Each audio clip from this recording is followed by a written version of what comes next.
I'll play for an hour and then that's it. I'm going to do my work.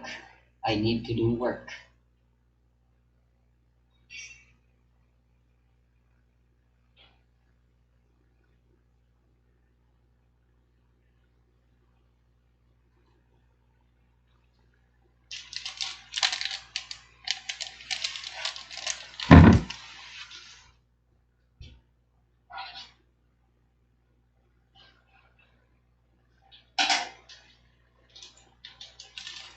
Although, if I'll be honest here, my worries are kind of unfounded. I don't really care about getting good grades. I highly doubt good grades will help me get me better career options anyhow. As long as I pass, and the subjects I'm worrying about, I don't really need to worry about anyway. It's just I have my pride on the line. I want to keep my grades good on those subjects because I consider myself good at them. But honestly, all this stress is not worth my pride. You know what I'm saying?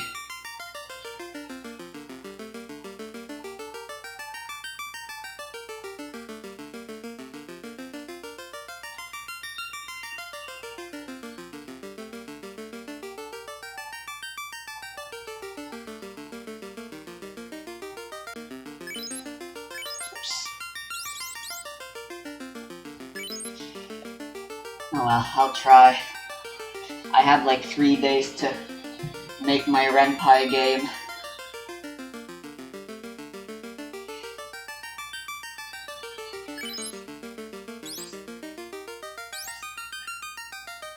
I tried the Blue Mage again. I started a new save file, and yeah, I just really don't like getting their spells.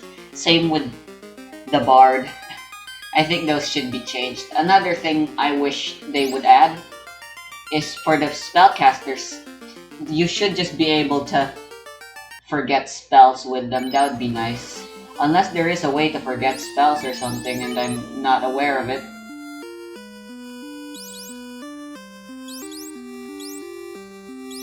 And then you can just replace them so they're not a permanent investment. Alright, that seems like it's not the case. Alright, we need money.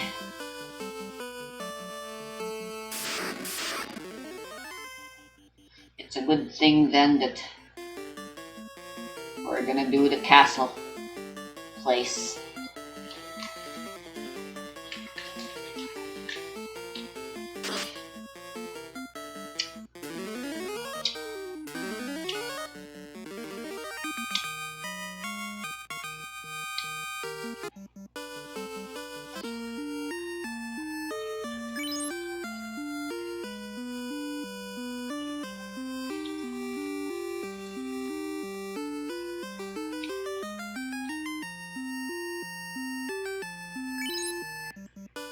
Yeah, this is good.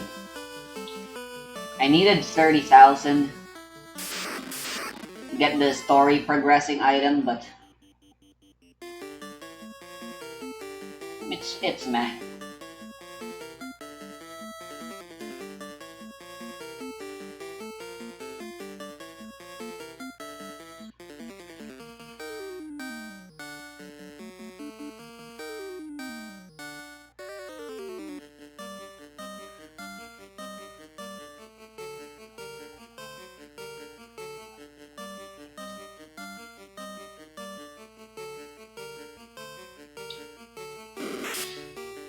Ouch.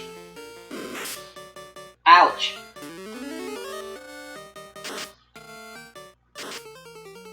Hey, well, tigers right away.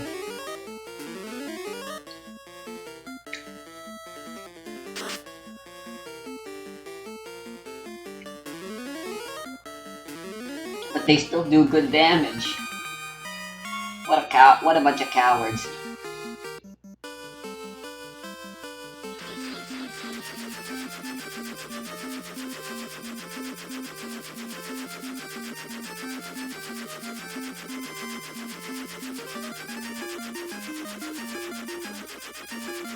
I'm fairly certain I can complete the castle. in an hour.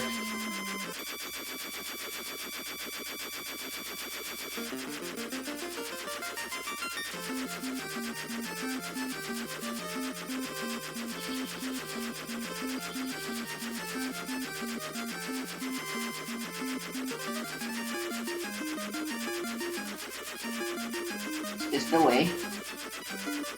Yeah.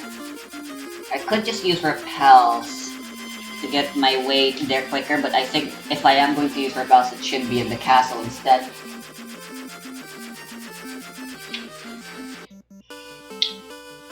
And you know, I feel like I won't need them anyway. Whoa! Look at this, look at their bloody mouth! I've never seen this enemy before. What the heck?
Wait, did the sandworm run? What happened? I'll use a house.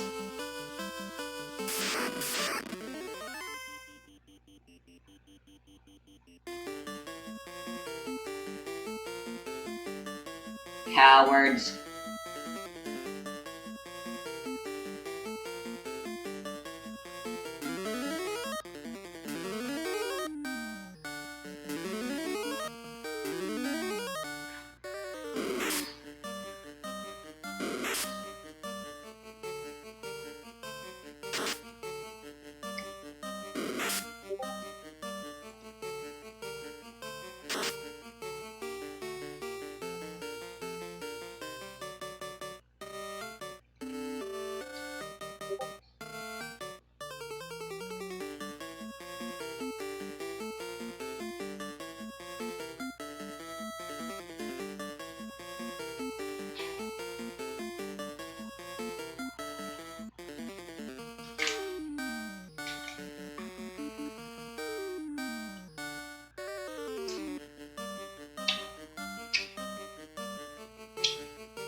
Ah, who hit Emily?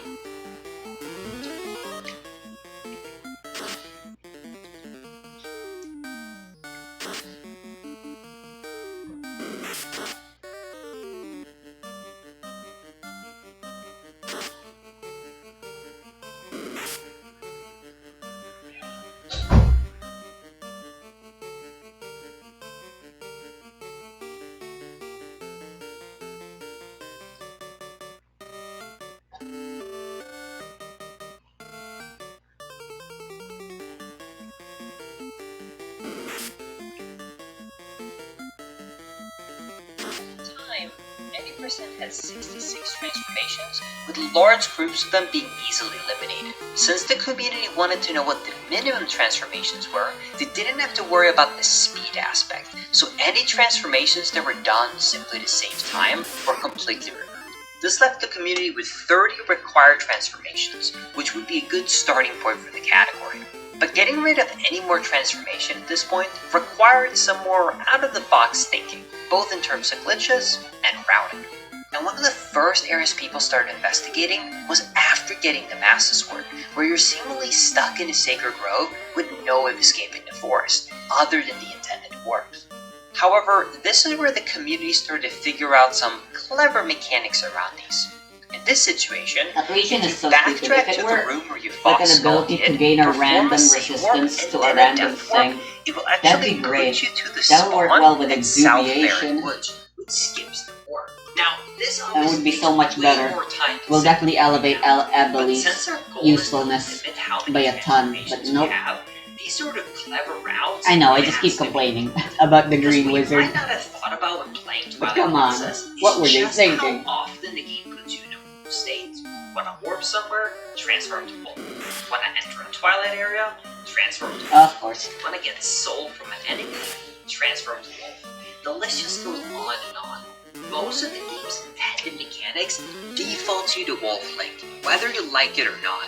So if you I want to wanted skip to the control one of the transformations, you poisoners have to for a find reason. ways around even the most But basic of of things. course we get unlucky Now, with the removing warps initiative might rolls. sound like fairly easy Whoa, of a task. 95%. What about more difficult things, such as entering a Twilight area? That sounds like an impossible task to remove, right? Well, that's what the community thought at first, until it started looking at other categories, specifically the Wii version, which actually uses a glitch known as an Epona Seawalk, which could be cleverly implemented into this category. You see, by riding Epona into a very specific cornered Hyrule field with a perfect angle and speed value, the player is able to clip Epona out of bounds. Now this actually lets the player ride underneath the map and completely go all the way to Elden Twilight without transforming into Wolf, which then lets you kill the Shadow Beasts and entirely skip the transformations. But what about other things, such as Scents or Souls from Wolf Link? How could those be skipped? Well, some of these could actually be removed by using Twilight Princess' most famous useless glitch. You see, in Arborist Ground, there are 4 required transformations to kill each one of the posts, which is required to progress through the dungeon. But by doing a glitch known as a pickup slide, you can skip all 4 of these. So how is a pickup slide done? Well, it abuses an error in Link's animation to move during text boxes. When Link picks up an item, his idle animation that's happening in the background is actually missing a frame at the very end. And since his animation loops indefinitely, the missing frame will actually cause Link's position to reset to the wrong spot at the end of each loop, shifting him ever so slightly backwards. Now, this glitch is used in the low percent category. However, there is a reason that only these 2 categories use this glitch, and that's because the player has to wait a really long time for the eclipse to take place. It's because his actual speed is 0.00009 units per second. And at that pace, it takes nearly 10 hours of staring at a rupee to be able to clip through a gate. But there is also another good reason no one thought about this glitch for this category until just now. Because unlike low percent, where you only have to do this glitch once, minimum transformation would have to do everyone this level up glitch at the same time. twice. Yay! Once for skipping the post, and once later in the run to reach the Palace of Twilight. This means that 20 hours of the run is spent just staring at this rupee. That's it. 20 hours. 600 Now, HP thankfully, V3, the hell community yeah. did find many other smaller skips that weren't as demanding as this one, such as using Rare Chew Jelly to 2-cycle Dark Beast Cannon, using back-in-time glitches to skip more warps, or combining more quests into single trips, and more things like that. And once all of the new optimization has been said and done, and using multiple of the glitches I just mentioned, they were able to get the transformations down to 60. But at this point, the community hit a wall. All the known glitches and routes had been tested at this point, and it stayed at 16 transformations for a long time. So what were the 16 transformations? Well, let's dive into it. You have Sewers, Master Sword, Alden and Lanayra Twilight, Midna's Desperate Hour, Snow Peak, 4 in Alden Arbiter's Ground, 2 to Warp the Cannon, and 4 in Palace of Twilight. This list might sound long, but one thing to remember about transformations is that they always work in numbers of 2. Since each time the game puts you in wolf form, you have to transfer back to Link, and the route was really pushing hard to complete as much as possible in each transformation. Now for nearly 3 years, this would be the limit of load transfers. And if you've seen my video on why speedrunners can't break Twilight Again, don't we have Princess, enough healing? you might have a good idea why. Regen Many of 2 the and issues 3 addressed in alone the is video technically already also more apply here. healing This game just has many than layers of White Mage requirement in order and to Red progress. Mage, at least That for makes single any target form of sequence breaking and on long extremely fights. Like, difficult. there are a lot of Finally, long fights in after New Game 3 Plus. years, something new was finally Damn it, I happening. wanted Regen 1! Funnily enough, it wasn't even a discovery for low transforms, but rather the any percent category. What the community discovered was that during the boss fight in Arbiter's Ground, the door you get access to after the boss is defeated is always active. So, if you could somehow clip out of bounds, you could simply step into the loading zone and skip the boss fight. And that is exactly what people figured out in 2020. By pulling up one of the skeletons from the boss arena and placing it next to this door, you could claw shot the skeleton, interrupt the animation from a bomb explosion, which lands you out of bounds. From here, you can simply just roll into the loading zone and skip the boss fight. Oh wait, you might be asking yourself, how is this any useful? I mean, any percent, sure, it saves will you say time, anything but different? this boss fight we're skipping didn't even have any transfers to begin with. And you Nope. would be right. However, the side effect of doing this skip is what's useful to us. Because you see, by returning into the boss arena at a later state, the fight Right, will we still got this. be active. I remember the path. And this I is where think. the key lays. Because this allows us to perform a glitch I briefly mentioned earlier called Back in Time. Now, Back in Time is a very complicated glitch. Believe it's but down, to and of course there's simplify, an enemy, we're a going to be zombie. voiding out of the sand and then resetting your game at the same It's worth a time. try. Now, this will spawn us back This is into the technically meant title for screen Zombo thanks to encounter. the reset, but the void out will have interrupted the cutscene from playing. What this means in practice is that we now have control over Link while the title screen is up. Might not seem very useful, but what you can do from here is to load your save file, but you will stay where Link is currently located, which thanks to the title screen is at Hyrule Field, away from the desert, basically run warping us. And this now removed 2 transformations, putting us down to 14. Now this brought a lot of motivation back to the community, and the full focus of a few community members were on this one category now. And they set their sights on some of the heaviest transform areas left in the game, or specifically, Palace of Twilight. So why was Palace of Twilight such an issue? I don't It's have all because anti-rock of yet. this fog. The fog automatically transfers Link into Wolf.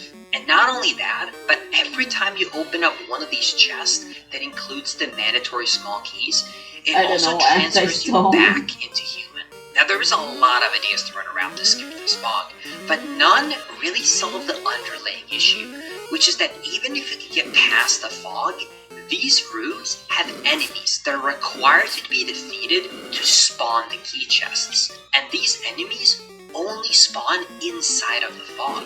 And not only that, but the enemies can only be dealt damage to by either the Master Sword or Wolf Link. So the only way around this was to either possibly disable the fog or at least delay the fog just long enough to where we could defeat These the fucking enemies. cowards And are after running hours away! of They just protest, murdered Bailey! Marcus finally discovered a solution.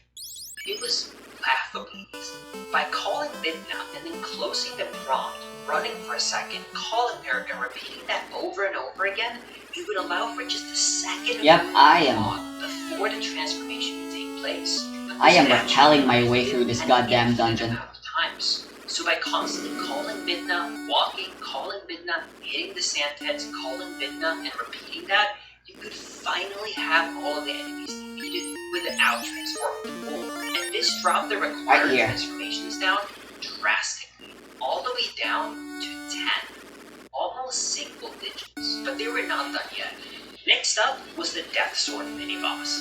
The issue with this fight was that one phase required the use of Wolf Link. So the only way to cut out Sure, I don't remember which one's for here. was to Middle? completely skip the boss fight. Now, there actually wasn't no way to Hell skip yeah. this fight, and it's even used in the 80% speedrun. First enemy encounter here with Let Go that Limbs. method used No a big trick deal. known as a super jump to get on top of this wall, which is only possible as Wolf Link. So the community had to find a brand new way to skip She's this drug fight spikes. while only staying as Link. Now already at this point, the community had tried all kinds of ridiculous See if they're setups to get over controllable. this wall, but nothing seemed to work. But once again, the solution that was found was actually to stop overanalyzing everything and going back to sort of intended mechanics. Yeah, what the community Oh, found they can out poison, I was didn't by know that. getting the jump strike hidden ability, your long jumps actually gets an additional boost. Oh my. So, by standing at the perfect spot and then performing a long jump attack, you could just barely reach the top of the platform, clip on top of it, and skip the boss fight. But even once that was said and done, the community wasn't done with this skip yet, because they still had the most important part left, which was naming the trick. So, the community started to brainstorm ideas, and they came up with a very simple name of Jump Strike Long Jump Attack Death Sword Skip, or JSLAJADSS by short. Yeah. Anyways, now with only 8 transformations left, it felt like it would finally be the end. Sewers to Passus 1, Tiers 1 and 2, Midness Desperate Hour and Snow Peak Game, and then 2 warps for City in the Sky. All of these transformations are just required in time. actions towards beating the game. So if we were to skip any more transformations, we need to somehow move the tasks yes. from late game sections into earlier sections. Let's of the go, round. baby. That's what it's However, about. that was much easier said than done. The only transformation left that did not technically have a required timeline was warping the cannon.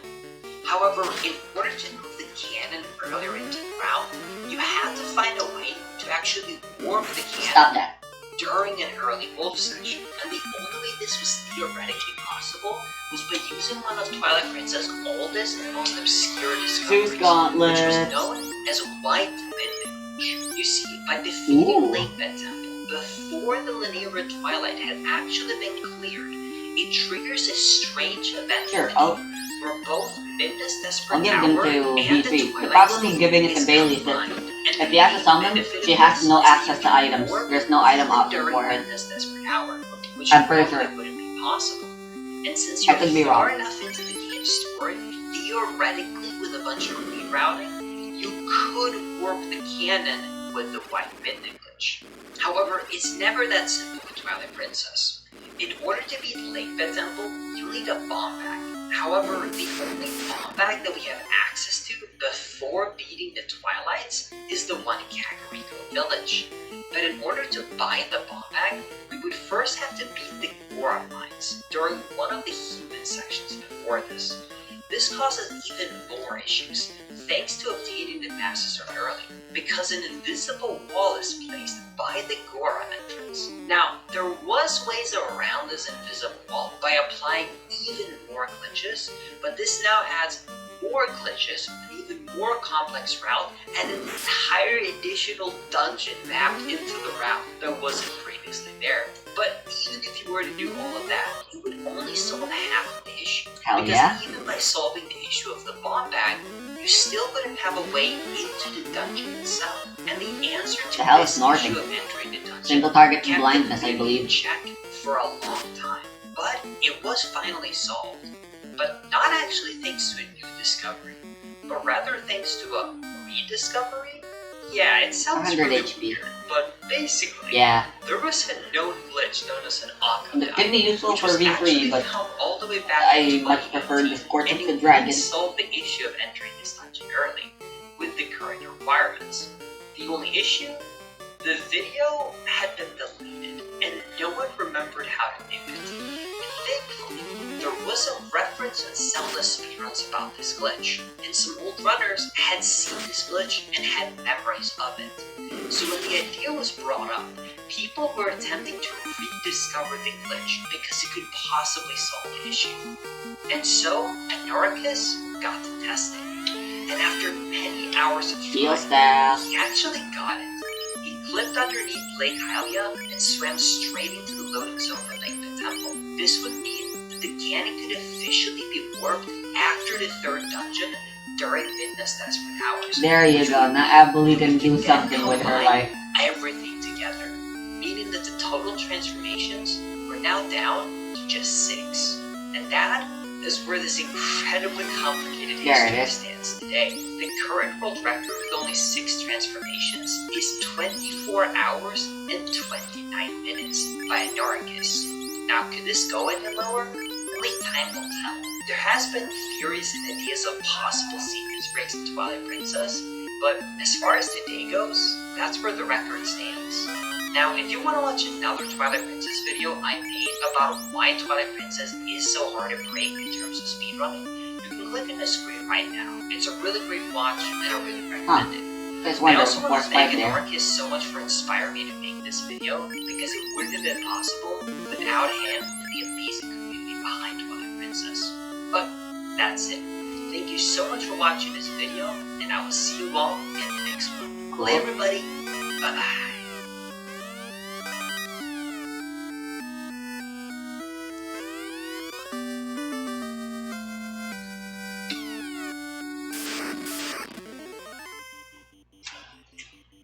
Zombie dragons.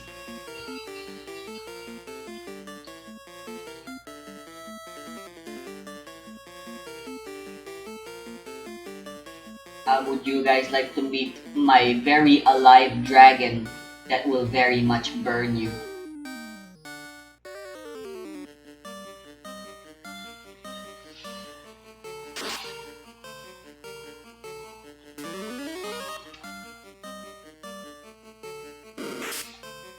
Oh!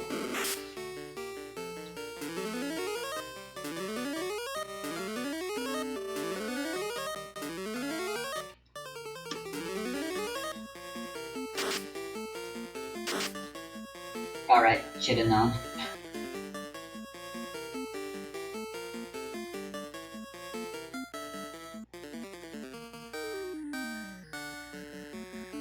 Burn.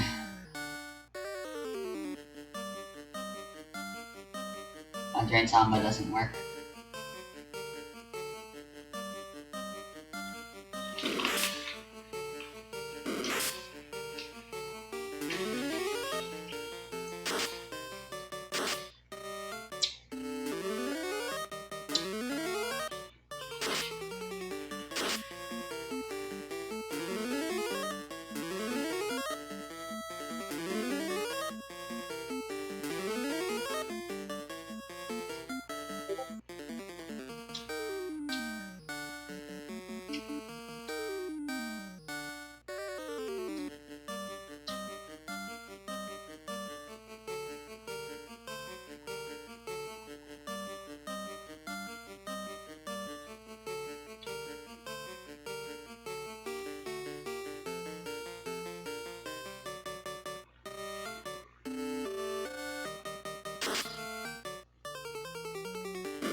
They'll kill. Alright. Beat recap. Regenerate from undead.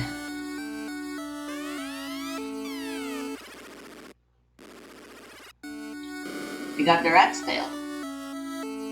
Now what?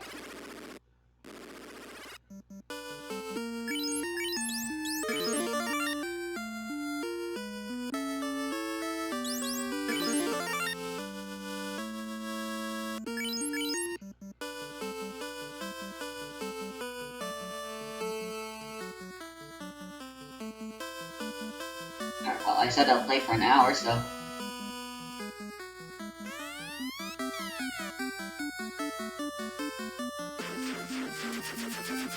Let's go to Bahamut and then let's go to the waterfall dungeon place.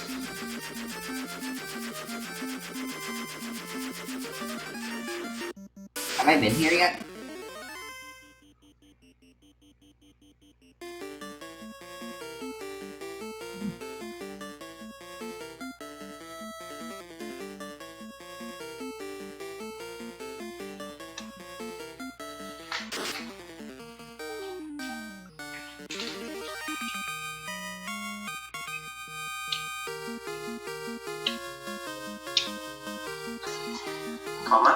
I've decided to show you a couple of things, just as a friendly gesture. This is a 15th century historically accurate arming tablet based on the paintings of Piero della Francesca, and this, we're gonna double down today, it's a historically accurate 15th century hat. My hat off to you. My wonderful noble ones, in your spectacular life you must have heard at least once or twice the name Ridley Scott. That is exactly the name of the filmmaker behind fantastic movies such as Blade Runner or Alien. And the thing is, dear Mr. Scott, is that two aliens you should have stuck. Because already, as you might have noticed in this video of mine, link in the description below, the last time he tried to tackle medieval history, well, he gave this monstrosity of a half a helmet on the head of a knight.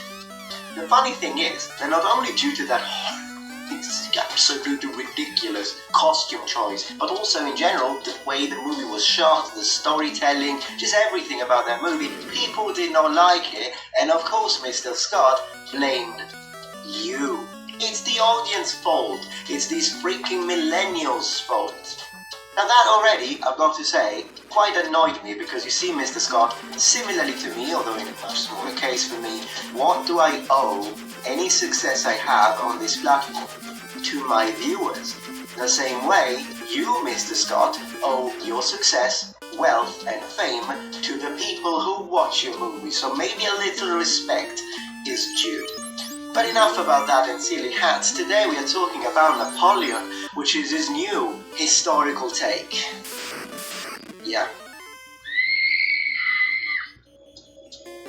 There is one thing that I really want to make 100% crystal clear. This is not a video where I'm saying, oh, this is not perfectly historically accurate, so I'm going to complain about the correct representation of Napoleon and what have you. Because then people are gonna be like, well, it's not a documentary, it's a film, get over it. No, no, no. This is not what we're talking about, because if that was all, yeah, perhaps I could have made a video if people were interested, just as a form of infotainment, if you will, but no. It's the interview it's 50,000. Mr. Scott gave. Oh, good. I still have We're gonna read about the things I do for you. In a TikTok, British historian Dan Snow politely discusses a few historical inaccuracies in the film trailer.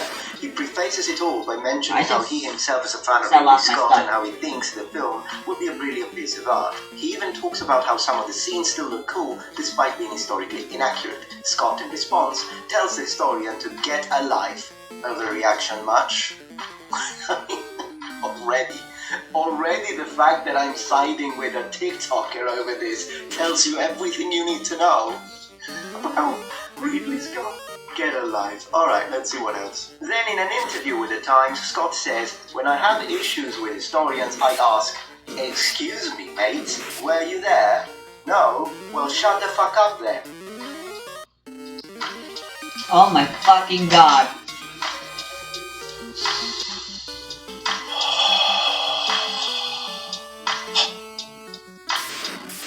Yeah, let me finish this. I've already got 17 things to say, but let's finish. He also seems to misunderstand how the study of history works when he says things like all history is being reported, he adds. Napoleon dies then, 10 years later, someone writes a book, then someone takes that book and writes another, and so 400 years later, there is a lot of imagination in history books.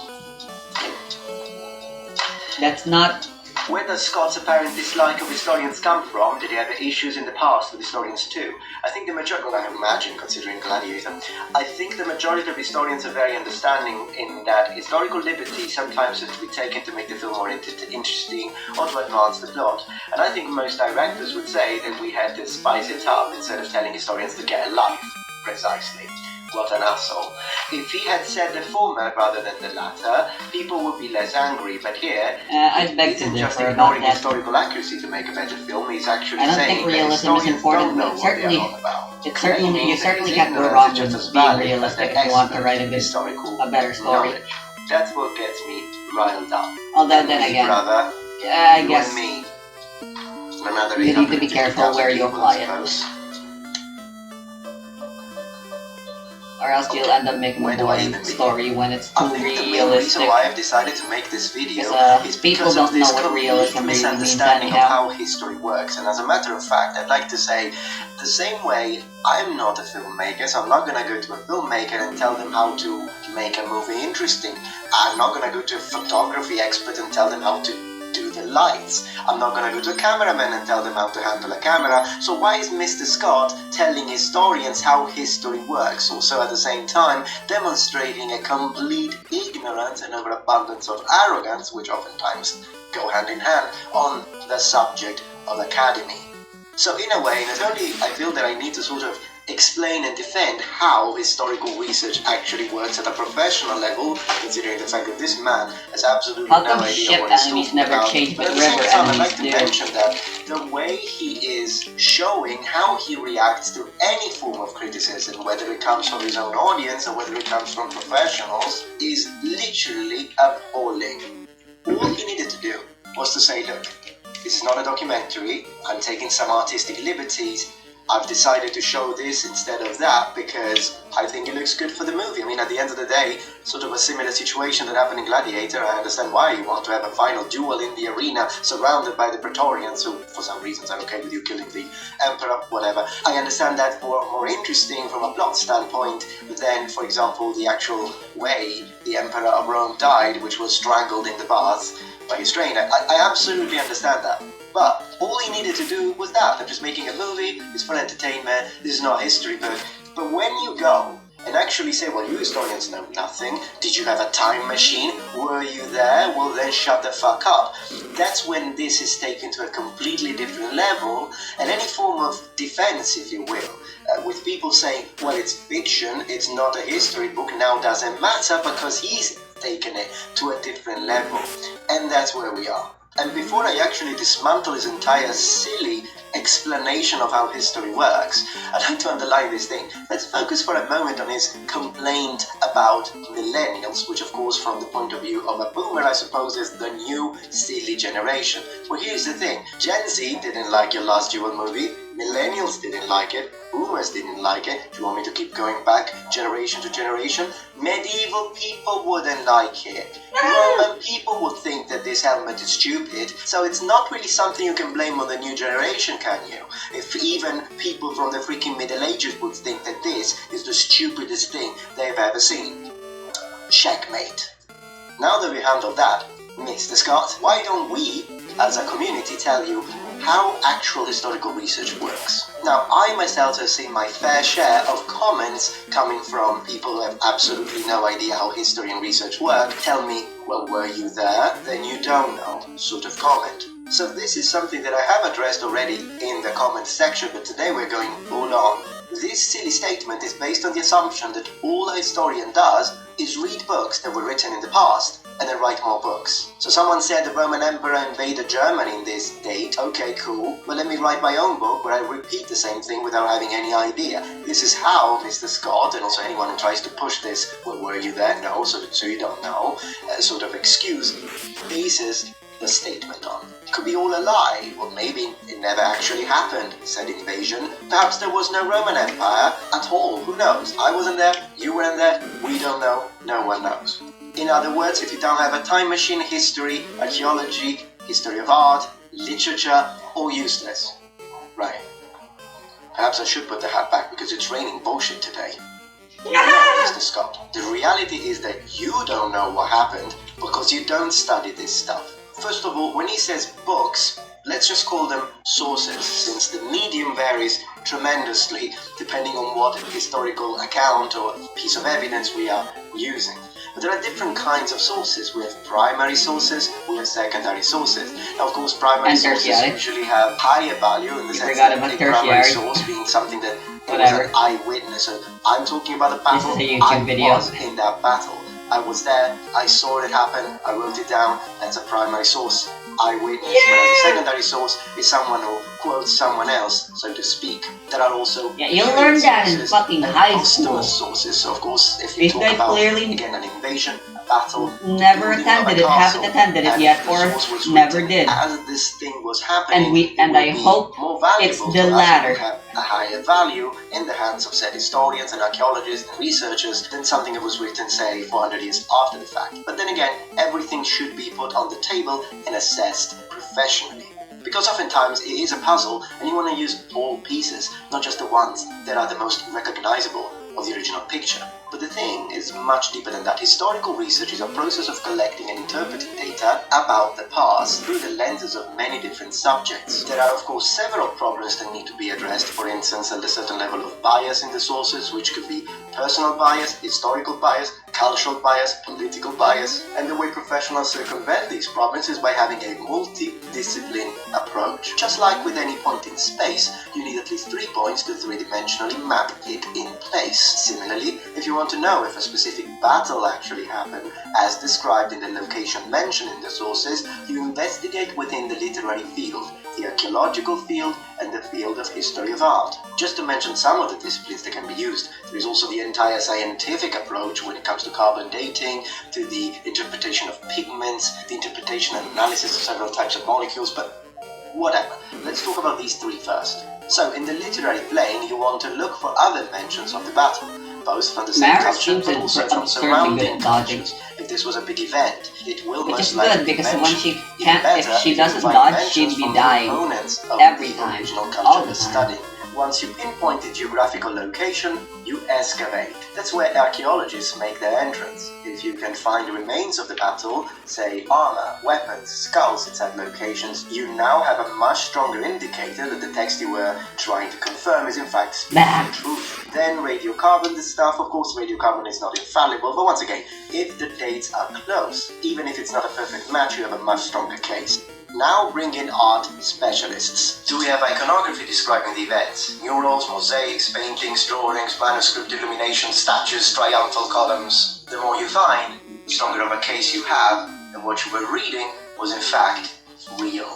Now, if you have ever read any sort of dissertation, whether it be for a bachelor's degree, a regular university degree, a PhD thesis, still one of the first things that you find, which is crucial to the creation of any form of dissertation or thesis, is the methodology, which is pretty much what we're talking about. But when it comes to, like, for example, a PhD thesis, it goes on much deeper than this. And as a researcher, you have to learn to distinguish between methodology and method. Methodology refers to the theoretical analysis of your research, while methods refers to a systematic and orderly arrangement and measurement of your research. So, of course, different studies will require different methodologies. Now, another thing that happens usually at very high level, sort of research, so much higher than what I do here, for example, is something called triangulation. This is when you mix, for example, 3 different types of methodologies, which could be observation, quantitative, and qualitative, in order to have a variety of approaches as you analyze data. So the idea that all historians, archaeologists, researchers, scientists, all they do is, hey, here's a 5th century book, let's see what it says. Oh, it says that the emperor was crowned in this year. Who knows? Maybe it's bullshit, maybe it's not. Let's just go with it. If this, Mr. Scott, is how you think history is written, then by all means, please go back to aliens. And before anyone comes up with a statement, well, history is written by the victors anyways, I've got this video, link in the description. Alright, in conclusion, all in all, is what Mr. Scott said absolute nonsense? Absolutely. Is it a dangerous spreading of misinformation? That is Probably a not, quote- but it doesn't that affect is a my blood pressure. Hence, Theoretical quote we're making a video made about it. to sound cool But I would like to know and what make you a think, point Noble Ones. Are you still on how going to villains watch and the movie on how Napoleon? If villainy you are, or Perhaps is if born, you already watched it, not did you something like it? Did you think it was that entertaining? should be taken at Did face the value shooting as on an the actual pyramids, truth which about never reality. happened, with cannons annoy you? Did it matter? Maybe just sort of spiced it up, and so perhaps at least he would have a point if he didn't say anything about history when it comes to, well, at least he knows how to make something entertaining. Absolutely, let me know. How do you think Napoleon was represented? Do you think he did a good job? Do you think he should go kiss a xenomorph? Let me know in the comments below. And as always, thank you so much for watching. If you're not a member of this community, become a noble one. Subscribe to my channel for more content from the Metatron. And remember, the Metatron spread its wings. Goodbye.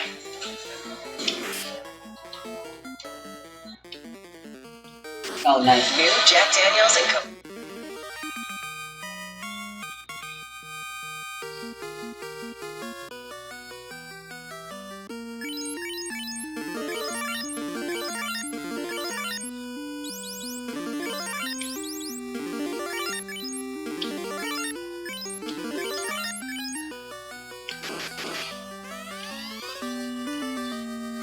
More vitality. More HP, yes. Hello, Nightmare. Without Hecate, you are nothing.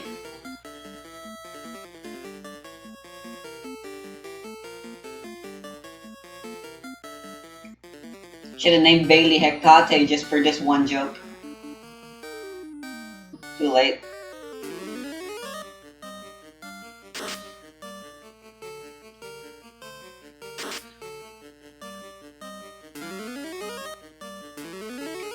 Let's begin. Before we can learn about Phantasmagoria, we have to understand what this game is about. Released as the 9th main Toho Project game, even from its conception, it was an anomaly. Zun originally did not plan to release this game in summer 2005, though after realizing that it would mark the 10th anniversary of Toho Project, he decided to make a game based on fan service to mark the occasion. However, to make it special, Zun did not want to release another boring old bullet hell. No. He decided to take things a different route.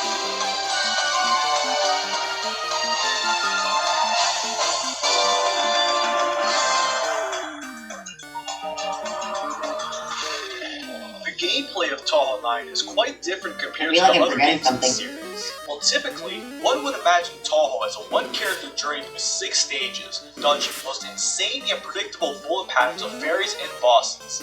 However, Phantasmagoria is the antithesis.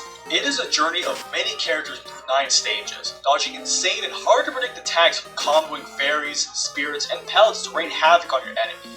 Ultimately inspired by Twinkle Star sprites and likely by the previous Phantasmagoria Forbidden Dream, Zun had the idea to create a versus shooter as, if two Toho fans were to meet in real life, they could play against each other, and in his words, it is the best kind of fan service. However, for most fans, they have likely played the regular story mode campaign before anything else, and let's just say it's an experience. The gameplay can go from being the easiest in the entire franchise to being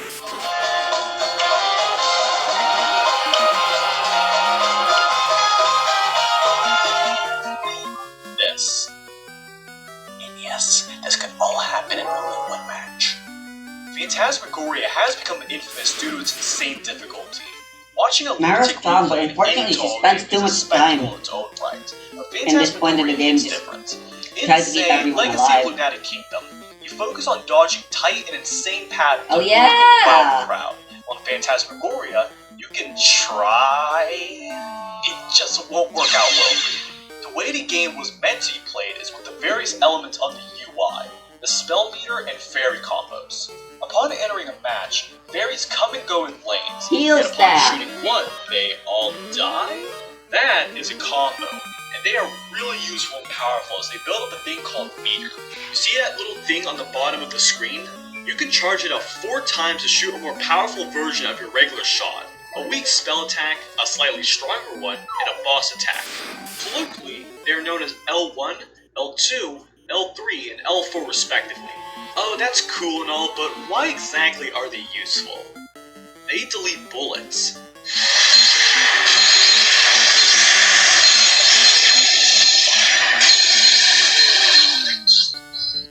This video was made before Toho 18, which I still haven't played. I'm pretty sure there's an English translation for it yet. Gosh darn it. Charge your meter and fling the back of the enemy. The enemy has to either choose to dodge or reflect the back, and so forth. That is a super TLDR explanation, as there are entire documents explaining how this game works. I mean, there's an entire section on Lily White. Everyone's targeting Bailey for some reason. One of the most exciting parts to learn are the characters. There are 16 playable characters, all from different eras of Toho up until the release. Never will you see a Yuko or Raisin fighting each other, but this game made it possible. Each character has their own different colorful attacks, scopes, It and is right, colorful hit her. dialogue that would just be too long to explain here, so just watch my tier list video if you're interested. Like Hit me, Bernie there Sanders. are good and trash tier characters, which determine how well you do in probably the most underrated aspect of the game, competitive. I'm very serious. That's her name. Bernie Sanders. Tournaments for the game have appeared all around the world, featuring players of all skill ranks. For the official These guys game don't know design what the event in fuck Japan, America the is. Small Toho Fest 2023 tournament. By the way. Quite a blast. If you ever get the opportunity, please play some Phantasmagoria with a friend in real life, since the gameplay becomes addicting really cool. Though a good majority of the Toho fanbase has never met a person in real life who knows what a Toho is, so a majority of these tournaments happen online with netplay. The online is pretty good. Maybe. Okay, fine. The game at launch never released with an online mode, but Zun later released a patch to make it possible, but it was criticized for being laggy, unstable, and prone to desynchronizations. Even with later patch updates, the problems just never went away, so Zun abandoned support just a year later on to focus on future projects. To this day, the community has developed support using the tool Adonis, where it uses a command line and port forwarding system to allow people to play from far away. Though likely better than Zun's tool, it is still not perfect, as phantom hits and laggy gameplay still occur. And in my opinion, it is the single biggest thing holding the game's potential to become a niche esport. Who cares? Most players don't know how to use Adonis, so the default most attempt to play is the story mode campaign. I don't think Toho POFB or any This is literally the most infamous part of game like Phantasmagoria. Dodonpachi The or whatever the frick full of bullets. the gameplay was inspired from. Just a difference in skill, bro. It is no secret Can be that the AI in competitive. this game cheats, I hands do down. wish one day someone would come up with a way to It make could be a challenge with the game's a bullet hell increasing grade that's competitive. in the Stage 7 Aya. That'd be I have said awesome. before, The biggest thing Phantasmagoria holding is both simultaneously bullet hells the back hardest and for being easiest competitive game in the is entire franchise. their freedom of movement, It's hard for obvious reasons. as well as how easy it is. Understand this fundamental principle. You're playing Or, I mean, Phantasmagoria. more accurately, how lenient it is. There you go, that's the correct word I'm looking for. To beat this game on harder difficulties. First is that you must learn to farm for extra lives at the beginning of rounds in this game via stall. Essentially, when you stall, it becomes hard for things to get chaotic. Most importantly, it builds the AI difficulty rank over time, allowing the match to last longer, thus more score. You then want to wait a few Lily White cycles to begin the spell wars. Score is important because, after certain thresholds, you will gain an extra life, which becomes invaluable in later So a levels. competitive It is bullet hell common to needs to arrive do at 8 something with 3 lives and about end with only those half aspects of of life left. bullet hell You that's want very as many common as in possible, single player. but stalling is not Just enough since you must Developing use games the for second single players aggressive and play developing and games usage for of the competitive L2. multiplayer, It is a it's completely seriously powerful different. tool that, Co-op used games at the can right be times, developed pretty can much allow you to almost rack the up same large numbers. as You want to single learn player game. when to charge up Like an the attack. like For the new example, Mario rank games, for pellets. example. It allows you to teleport the bullets back to the opponent's screen, charge the meter, but most importantly, raise your spell point bar. The part you care about is how high this bar can go, since ideally, you want it to be at 999,000 from max point item value I'm from gonna use you combo to heal. fairies. However, you don't want to spam shot attacks. You want to use them wisely to start comboing to destroy pellets. This game rewards risky but calculated maneuvering, so being reckless does nothing for you but make your demise in late game certain. It's the same case for not using L2 spam to your advantage, as it only makes the game 100 times harder. If you can barely understand what I said, I don't blame you. This game can get a little complicated, but TLDR, delete bullets with fairies, charge L2, win the game. Mostly. Even if the gameplay is hard to get into, you always have the story to keep you company when things get rough, eh?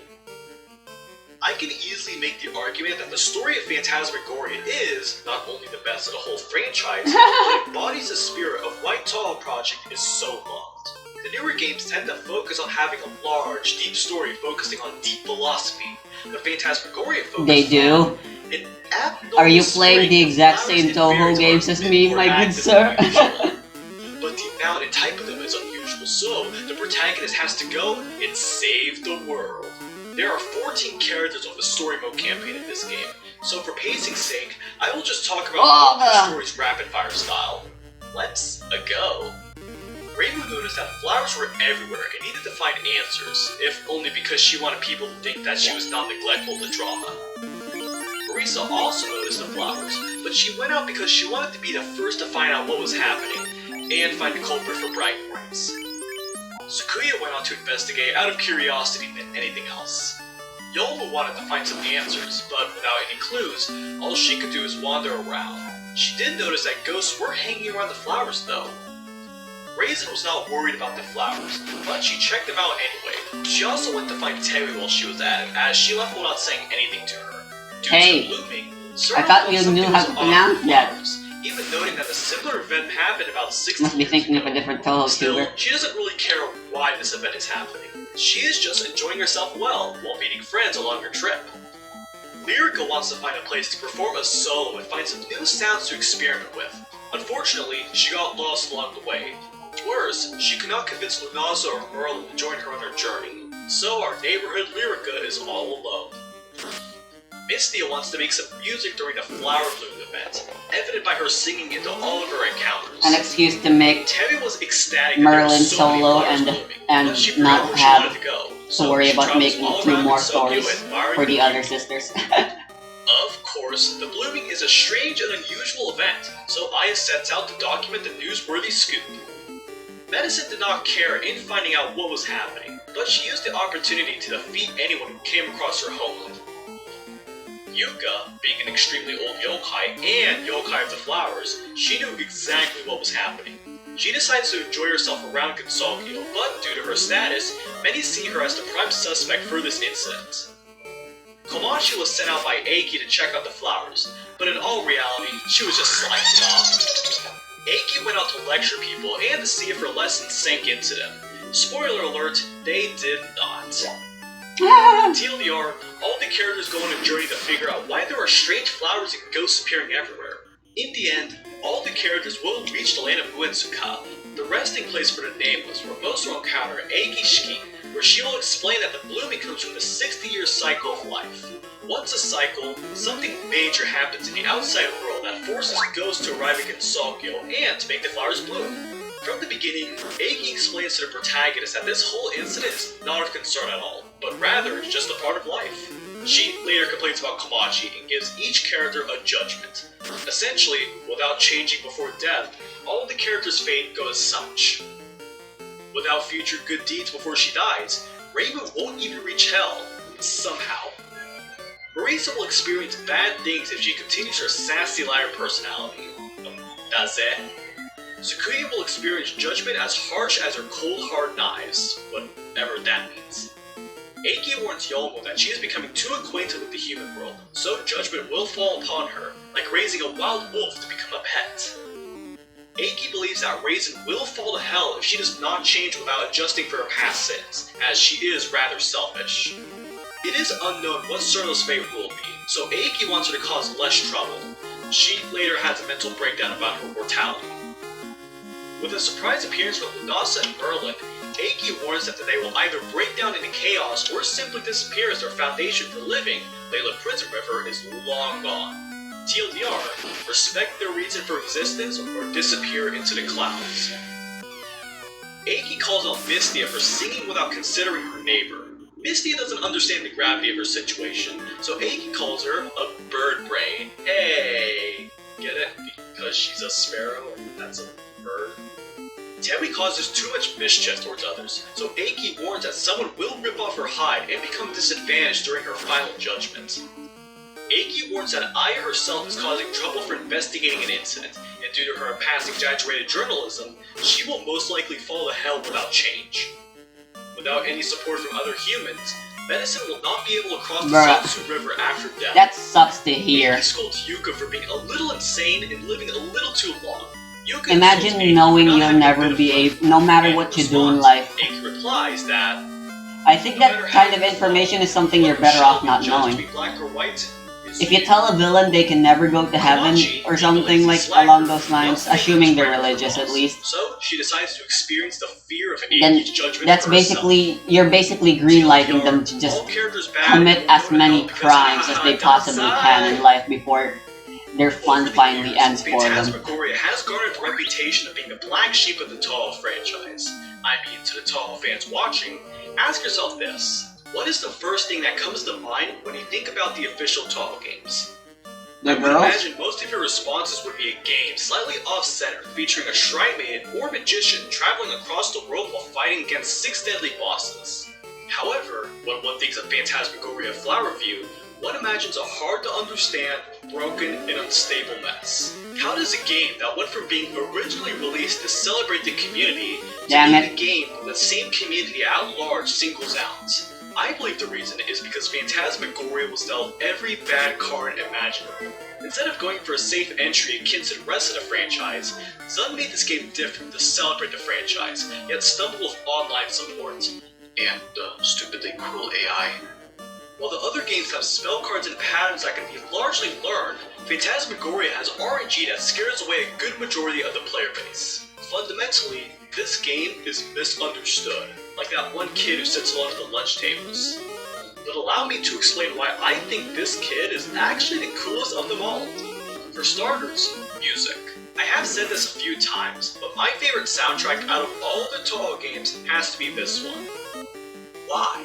While Imperishable Night I has agree. the atmosphere and Legacy of Lunatic Kingdom has an epic and emotional score, Phantasmagoria is... A lot of my favorite songs do come from Toho Even 9. with Eiki's theme, Maybe Toho it tends to 18 will be the suit same. Because this game has the best instrument setup in the entire franchise.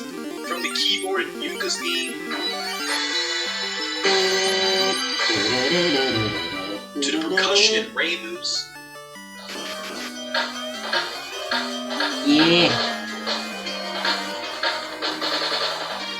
to even the piano in Sakuya's. Yep, Flowering Night is one of the most popular Toho songs, and it comes from this game. Extremely underrated. If I am to create music one day, I would love to compose songs with the sound font. It's just that good. Second would be the memes that came from this game. You know the drill. PSP 20 Flowering or Night, something, I Adventure believe of it's the called. Tomboyish Girl, and Dinosaur! Come on. Everyone knows the Beat Mario Flowering Night remix, same with the Circle theme that I honestly believe is the best out of any official songs she has ever received. Also, Convictor Yamazanadu is a criminally underrated song that needs more appreciation, even though it kinda screwed up the perception of Aiki as a character.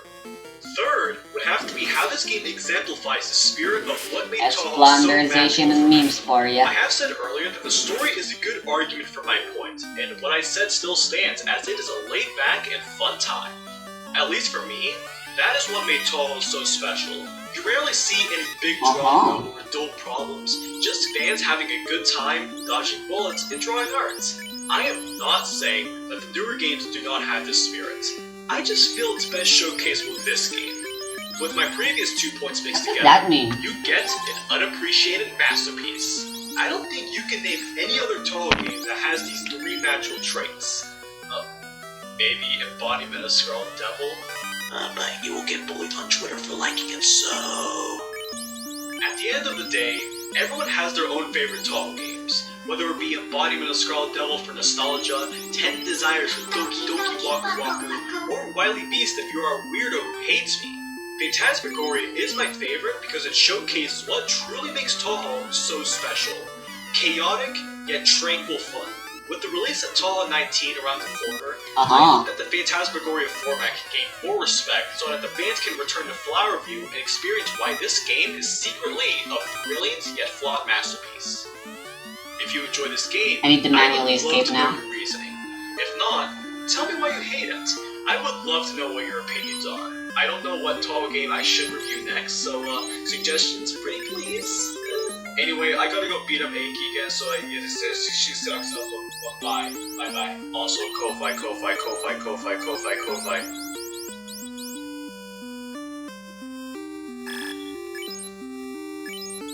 Oh, sure. Apple, can't equip it? Weird. Oh well.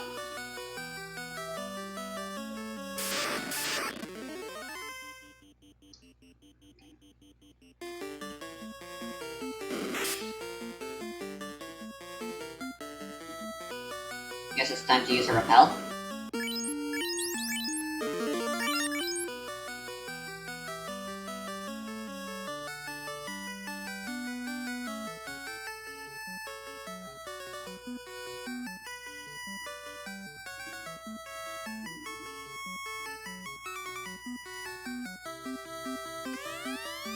Really?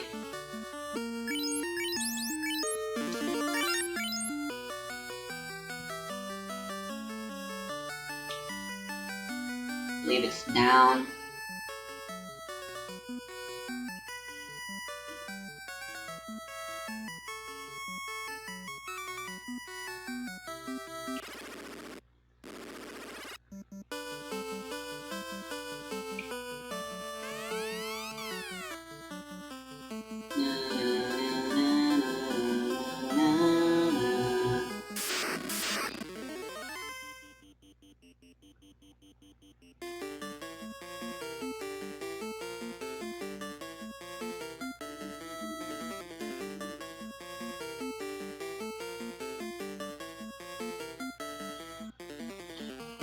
I just realized I've already been playing for almost an hour, so once I get back to town and get my chance to save, that'll be the end. That'll be the end. Ugh.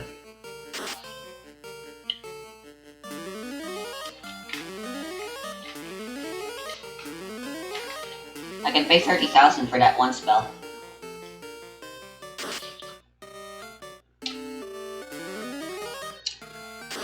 I guess I'll go do that. I need to go back there anyhow, yeah. That's my next destination right now.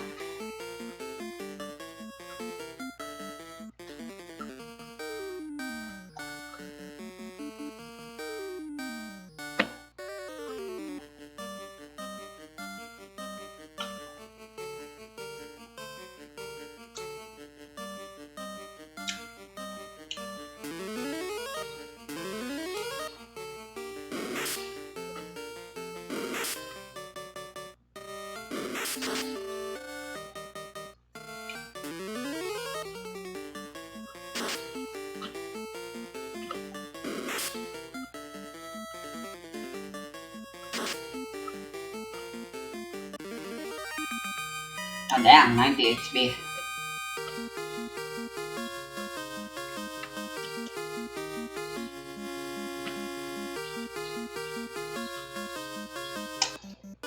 Everyone's 29, baby. Yeah, I'll stop my playthrough there.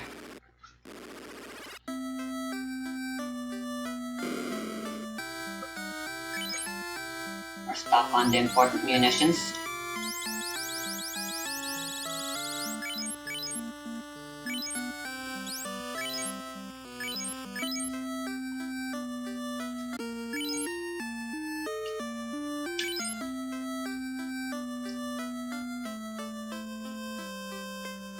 See what we've got here.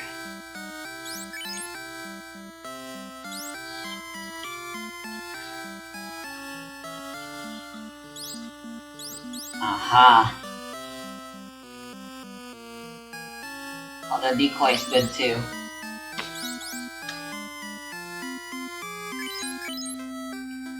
I want regen.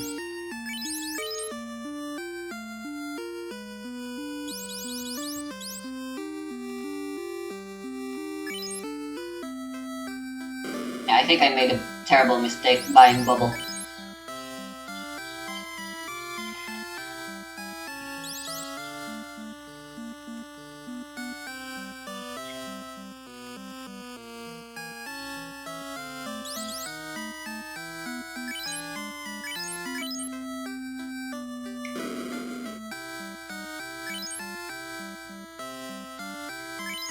That spell is utterly worthless in my opinion.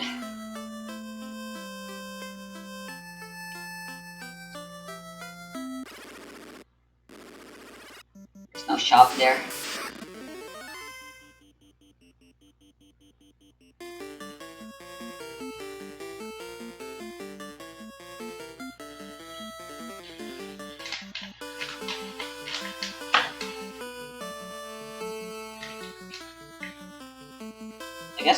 I guess canonically Bailey would be an animal lover now.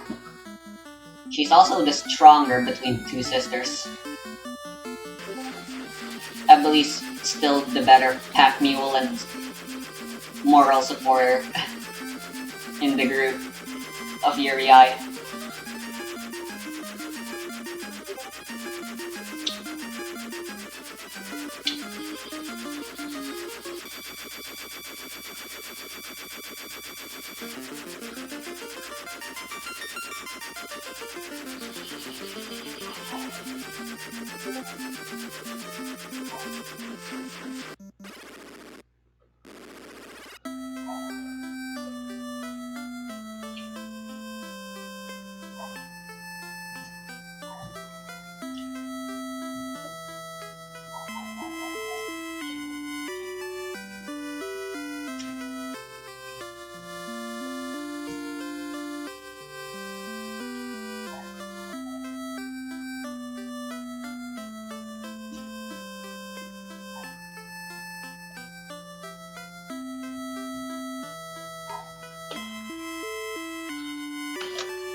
Ah no, there's no more regen spell.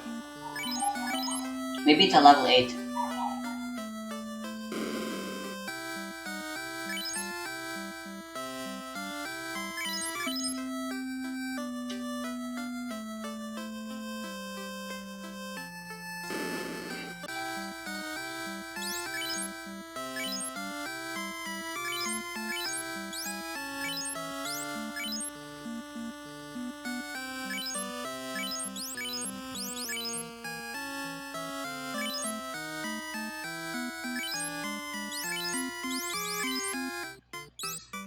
A ribbon? When did we get this?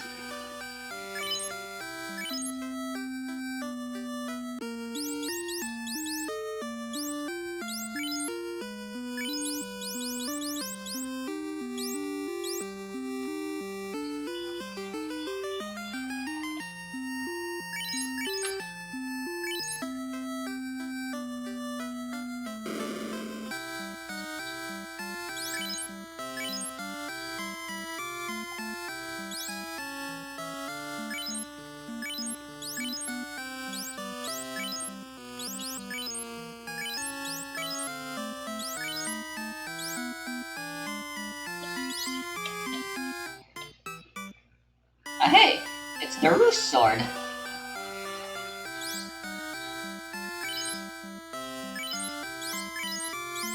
I'm definitely keeping that.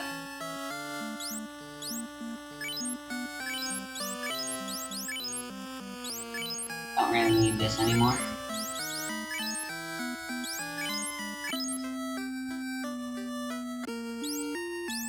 Who would greatly benefit from having infinite roofs? I think Mara is a good choice. Again, Bailey is too focused on her summons. Emily already has access to 9 ruses per rest, and honestly 9 ruses is already 9 too many. Much less infinite. It could also be good for V3. But let's make Mara the ultimate evade tank. And Bailey and V3 the ultimate regular tank.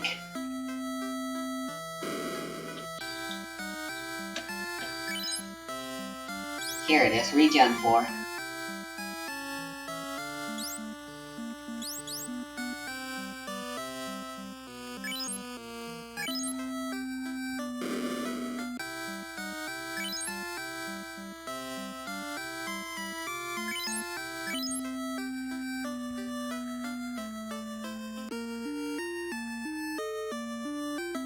I'm still gonna have to refrain because I'd much rather get a new dance.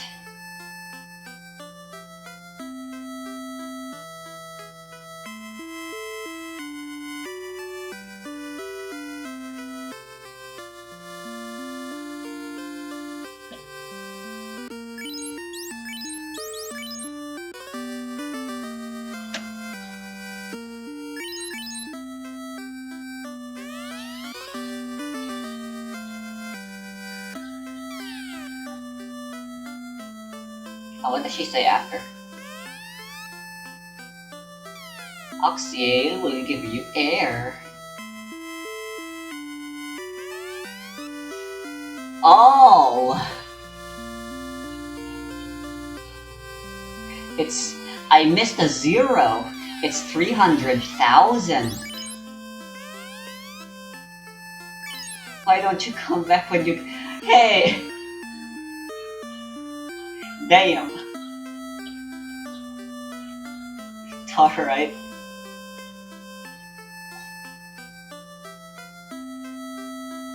Although, with wording like that, I fear what kind of dance she's trying to teach Mara here. Although she definitely wouldn't be against being a prostitute someday in the future. She definitely strikes me as that kind of character.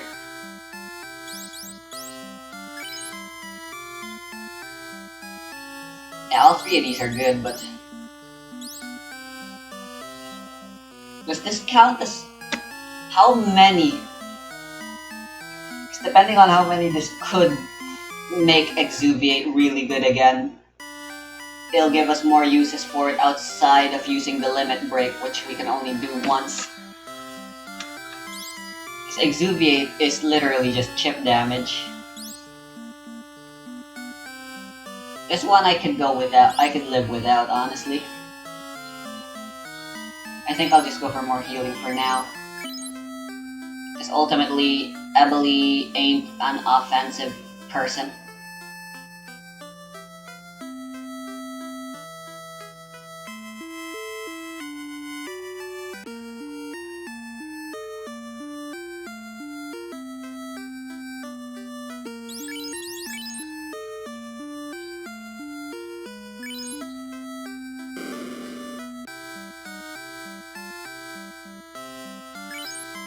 Jeez, I forgot how expensive it is to stay here. I'm gonna buy some more repels and then I'll save somewhere else. And then that'll be the end.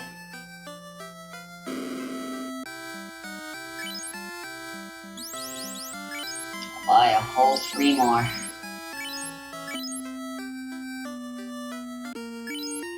Although repels are kinda just a net negative all around to get. They are ultimately for convenience and nothing else.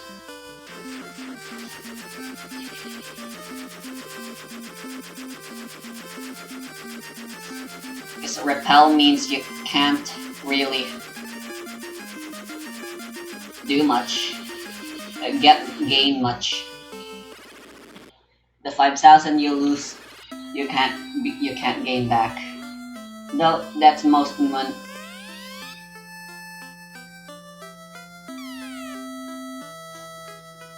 Monasteries in this game. They're way too expensive for what they do.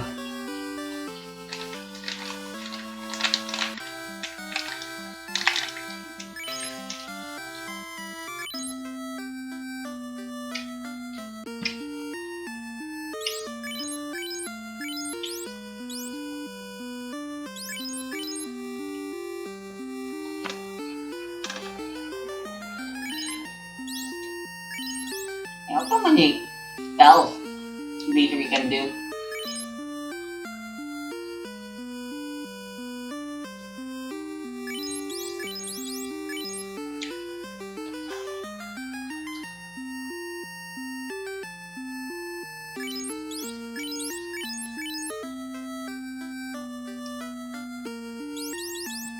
see the stats. Look at her.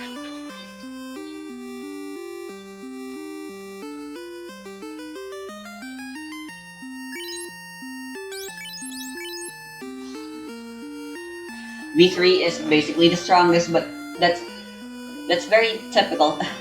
V3 was just a really powerful unit throughout. And Etrian Odyssey as well, so it's nice that she ended up being the same here without me realizing it. Oh, nice magic defense.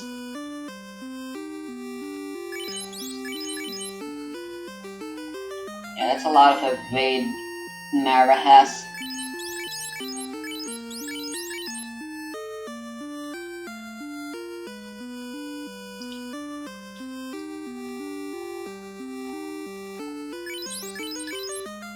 Oh, nice. 69. 121 hit and 15.5 crit. Damn.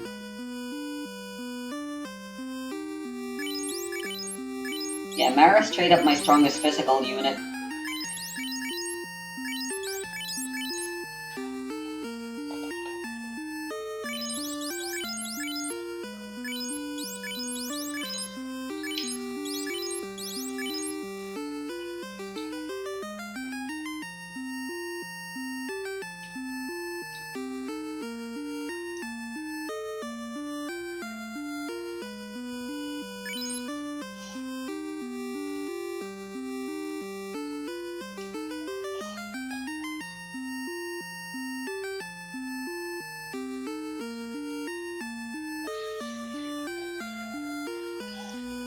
Maybe Bailey would be better at the bottom and Emily would be better above. I'll try that later.